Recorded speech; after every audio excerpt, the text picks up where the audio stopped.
O devido processo legal, hoje, é o escudo da humanidade contra abusos do poder, em que ninguém será privado da vida, da liberdade, da propriedade, nem mesmo de privilégios, senão pelos meios e motivos previamente estabelecidos pelo direito.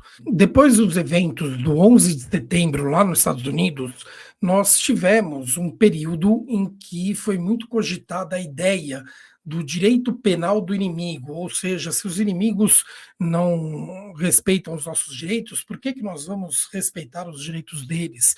Flexibilizando o devido processo legal. Isso já acabou. A Suprema Corte dos Estados Unidos já decidiu que não pode flexibilizar o devido processo legal. E aqui no Brasil, menos ainda, porque nem ao menos passamos por motivos como foi o 11 de setembro para os Estados Unidos, e não tem qualquer cabimento falar em direito penal do inimigo. Mas, de fato, nós passamos por uma fase em que foi muito questionado o devido processo legal e se ele em si é absoluto ou se confunde com as liberdades, que, como eu disse, não existe nenhuma liberdade absoluta. O devido processo legal, ele é absoluto. Não estamos tratando das liberdades, são as liberdades que não são absolutas. O dever de quem está no poder de agir de acordo com as normas previamente estabelecidas e não privar ninguém da vida, da liberdade, da propriedade, hoje até mesmo de privilégios, senão pelos meios e motivos previamente estabelecidos pelo direito, isso não é algo que possa ser flexibilizado, muito pelo contrário, essa é a estrutura lógica de todo o Estado de Direito. Se nós flexibilizarmos isso, nós vamos retroceder para antes daquele marco civilizatório, como eu mostrei para vocês, que é a Magna Carta de João Sem Terra. Então, quando nós dizemos que não existem direitos absolutos, o que não é absoluto são as liberdades, porque as liberdades são colidentes. O direito é algo maior do que isso, mas as expressões, com o tempo, elas foram sendo utilizadas de diversas formas e torna isso um pouco confuso. Mas são as liberdades que não são absolutas. Você tem diversos direitos que vão ser absolutos, como o devido processo legal, porque ninguém poderá ser privado da vida, da liberdade, da propriedade, ou até mesmo de privilégios, senão pelos meios e motivos previamente estabelecidos pelo direito. Certo, gente? Vamos assistir um vídeo que eu acho que é bastante emblemático sobre isso. Esse vídeo mostra o porta-voz do governo Obama dando explicações à sociedade pela execução de uma pessoa em Guantánamo. You said that Alaki was demonstrably and provably involved in operations. Do you plan on demonstrating? I should step back. He is clearly, provably maybe a legal term. I think it has been well established, and it has certainly been the position of this administration and the previous administration, that he is was a leader in AQAP, that AQAP was a definite threat, was operational, planned, and carried out terrorist attacks that fortunately did not succeed, but were extremely serious, including the ones specifically that I mentioned in terms of the would-be Christmas Day bombing in 2009 and the attempt to bomb numerous cargo planes headed for the United States.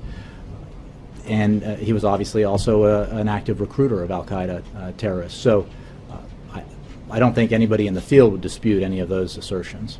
You don't think anybody else in the government would dispute? I think I wouldn't know of any credible terrorist expert who would dispute the fact that he was a leader in al-Qaeda in the Arabian Peninsula and that he was operationally involved in terrorist attacks against American interests and citizens. Do you plan on bringing before the public any proof of these charges?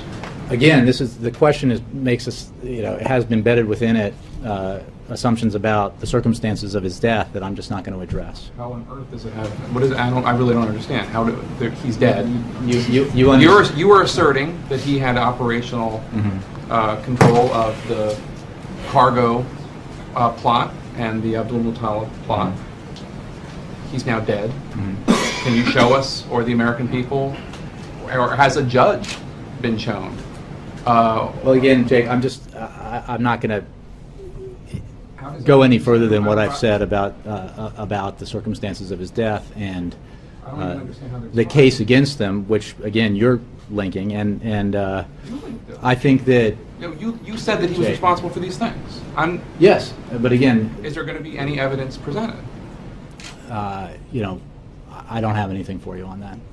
Do you not see at all, does the administration not see at all how a president asserting that he has the right to kill an American citizen without due process, and that he's not going to even explain why he thinks he has that right, is troublesome to some people? I wasn't aware of any of those things that you said actually happening, and again, I'm not going to address the circumstances of Alaki's death. I think it's, again, it is an important fact that this terrorist who was actively plotting, had plotted in the past and is actively plotting to attack Americans and American interests, is dead. But I'm not going to, from any angle, discuss the circumstances of his death. You know that the Center for Constitutional Rights and the ACLU tried to get permission to represent Alaki. His father had asked them to do that, but they needed to get permission from the Treasury Department, and so that they could challenge his being on this targeted killing list.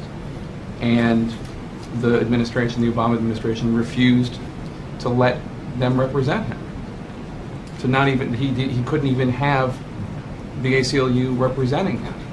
That, Well, I would send those questions or take those questions to Treasury or Justice. I don't have anything on that for you. what do you think constitutional law professor Barack Obama would think of this? I think he spoke about it today. Então é isso, pessoal. Esse foi mais um corte de aula. E assistam ao restante do curso através da playlist. E fica aí o nosso agradecimento a todos que estão nos apoiando pela campanha do Apoia-se. Curta, compartilhe o vídeo, avise seus amigos, que isso ajuda bastante a gente. Forte abraço.